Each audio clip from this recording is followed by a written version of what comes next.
بسم الله الرحمن الرحيم الحمد لله رب العالمين حمدا كثيرا مباركا طيبا والصلاة والسلام على سيدنا محمد وعلى آله وصحبه أجمعين. Toutes les louanges reviennent à Allah tabaraka wa ta'ala et prière à son bien-aimé prophète Muhammad sallallahu alayhi wa sallam. Chers frères, chères sœurs, Allah tabaraka wa ta'ala nous dit Ya ayyuhalladhina amanu kutiba alaykumus siyam كتب عليكم الصيام كما كتب على الذين من قبلكم لعلكم تتقون. Allah tabaraka wa ta'ala nous dit dans un verset: Ô vous qui avez cru, Allah azza wa jal vous a prescrit le jeûne comme il l'a prescrit aux communautés qui sont venues avant vous. Ainsi, vous atteindrez la piété.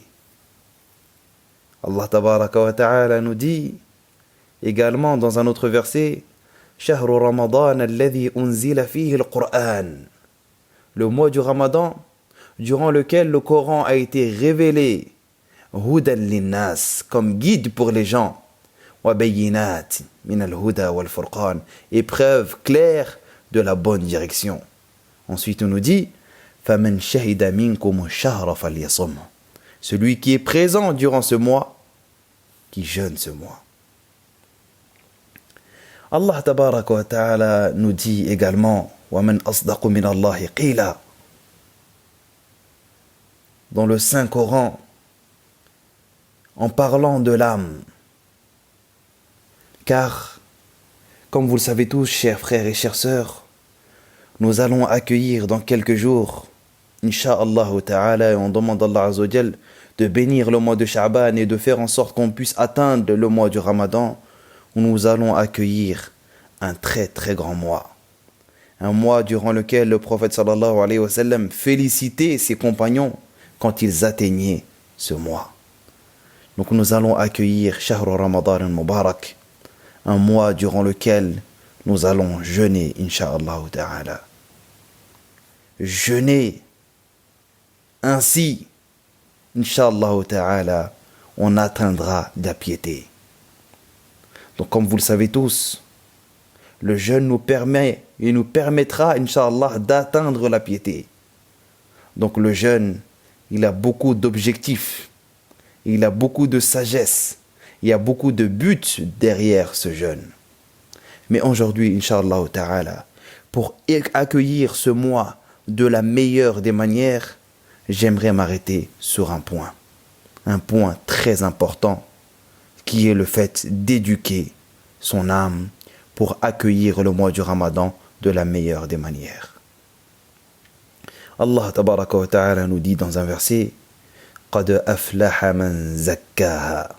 En parlant de l'âme, il nous dit l'âme, la personne a réussi, ou celui qui a réussi, et celui qui aura réussi à purifier son âme. وَقَدْ خَابَ مَنْ دَسَّاهَا. Et le perdant est celui qui l'aura corrompu. Donc l'âme est un élément essentiel pour accueillir ce mois de la meilleure des manières.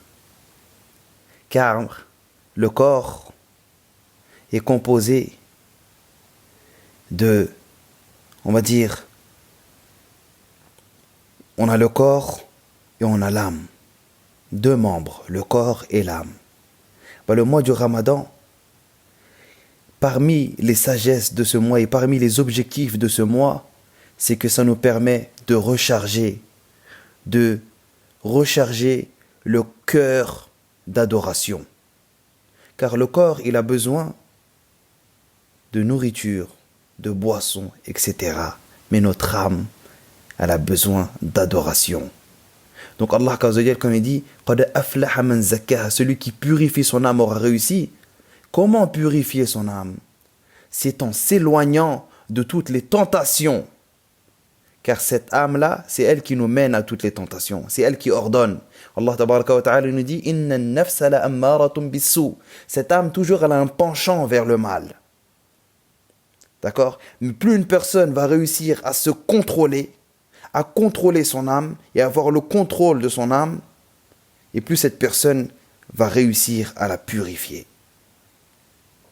Et tout ce qu'on voit aujourd'hui, et tous les dégâts que nous pouvons voir autour de nous aujourd'hui, une grande partie, c'est à cause de ce que cette âme nous pousse à faire. Comme je vous ai dit, elle ordonne, elle a un penchant vers le mal. Donc, tout ce qu'on voit autour de nous aujourd'hui, sababuhu tughyanun nafs.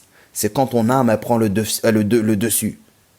Quand l'âme elle prend le dessus sur quelqu'un, il devient très dangereux. Car il n'a plus de limite.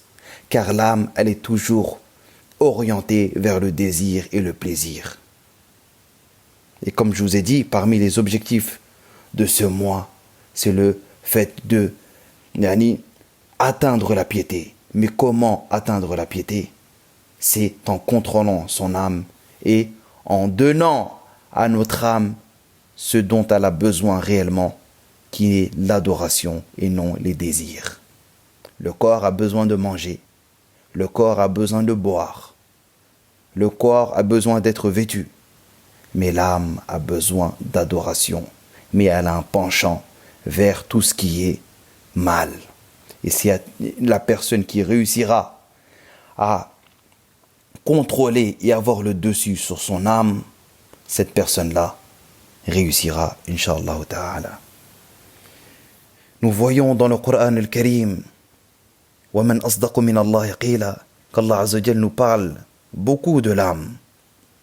Il nous dit, a réussi certes celui qui la purifie et a perdu celui qui la corrompt. Il nous dit également, Inna nafsa la ammaratun bis-sou. L'âme ordonne certes le mal.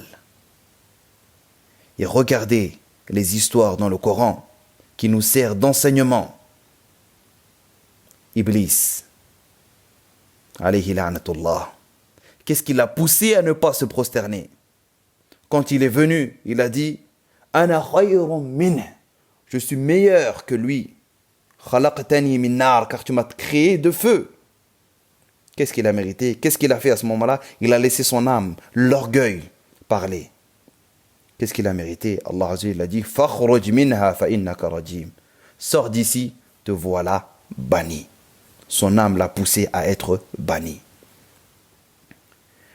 Nous voyons également dans le Coran, Habil wa Qabil, la première personne qui a tué sur terre, le premier sang qui a coulé sur terre. Qu'est-ce qu'Allah Azza wa Jalla nous dit? Il a dit, فَطَوَّعَتْ لَهُ نَفْسُهُ قَتْلَ أَخِيهِ فَقَتَلَهُ. Son âme l'incita à tuer son frère et il le tua donc. Quel est le résultat? Et devint ainsi du nombre de perdants. فَأَصْبَحَ مِنَ الْخَاسِرِينَ. Qu'est-ce que son âme l'a poussé à faire? Le mal. Quelle est la conclusion? Il est devenu parmi les nombres des perdants. Les frères de Youssouf alayhi salam, quand ils ont pris leur petit frère Youssouf et ils l'ont mis dans le puits, ils sont venus, ils ont rusé devant leur père. Qu'est-ce que leur père il a dit, qui était prophète? بَلْ سَوَّلَتْ لَكُمْ أَنفُسُكُمْ أَمْرًا. Allah Azza wa Jalla nous dit dans le Coran que son père a dit بَلْ سَوَّلَتْ عَلَى لِسَانِ أَبِيهِ بَلْ سَوَّلَتْ لَكُمْ أَنفُسُكُمْ أَمْرًا. Vos âmes vous ont suggéré quelque chose. Et tout ça, c'est l'âme. Fir'aoun, qui est arrivé à un stade, saqathu nafsu, où son âme l'a poussé à dire Ana rabbukumul a'la, je suis votre Seigneur le plus haut. Son âme l'a poussé. Quelle a été la conclusion? فَأَخَذَهُ اللَّهُ نَكَالَ الْآخِرَةِ وَالْأُولَى. Allah le saisit de la punition exemplaire de l'au-delà et d'ici-bas. Allah tabaraka wa ta'ala nous parle beaucoup de l'âme dans le Coran. Il nous dit par exemple Ma asabaka min sayyi'atin fa min nafsik. Tout ce qui t'arrivera de mal, ça vient de toi-même, de ton âme. Il nous parle également des pécheurs et ceux qui ont suivi qu'ils adoraient les idoles et les statues à l'époque. إِن يَتَّبِعُونَ إِلَّا الظَّنَّ وَمَا تَهْوَى الْأَنفُسُ. Ils ne suivent que les passions, ils ne suivent que la conjecture et les passions de leur âme. Donc, ayyuha al-ikhwatu fillah, la personne ou l'effort que nous devons fournir pour accueillir ce mois de la meilleure des manières, c'est de faire des efforts pour éduquer, contrôler son âme, nous forcer, habituer son corps et son âme à fournir des adorations que nous allons commencer dès maintenant pour rentrer en forme dans le mois du Ramadan et garder cette lancée après. Allah tabaraka wa ta'ala nous dit, et pour celui qui aura redouté de comparaître devant son Seigneur et aura préservé son âme des passions, quelle est sa récompense? فَإِنَّ الْجَنَّةَ هِيَ الْمَأْوَى, le paradis. Donc le vrai croyant, هو الذي يملك زمام نفسه, celui qui arrive à se contrôler, celui qui arrive à se mettre en question. Et nous voyons les compagnons du prophète sallallahu alayhi wa sallam comment ils se mettaient en pression. Quand on voit Omar ibn al-Khattab se parler, vous pensez qu'il parle comme ça? C'était pour s'éduquer. Quand on voit Omar ibn al-Khattab se dire la tattaqiyanna Allah ou la yu'adhibannaka Allah, ya Omar, il se parle tout seul. Il dit tu vas craindre Allah, sinon Allah Azza wa Jalla va certes, tu vas goûter à son châtiment. Ce n'est pas pour rien, il était en train d'éduquer son âme, ayyuha al-ikhwa. Donc ce que nous avons besoin aujourd'hui, c'est d'éduquer son âme, en fournissant des efforts, en prenant le contrôle de notre âme et ne pas se laisser orienter par les désirs, car les désirs nous mèneront à notre propre perte. Donc, ayyuha al-ikhwatu fillah, hasibu anfusakum, remettez-vous en question, qabla an tuhasabu, avant que le jour du jugement arrive. Wazinu a'malakum qabla an tuzana. Et faites en sorte de compter, regardez vos journées, faites des comptes rendus de vos journées, les actes que vous avez pu fournir durant vos journées. Devant combien de péchés je me suis désorienté aujourd'hui et combien d'adorations j'ai fourni pour Allah tabaraka wa ta'ala.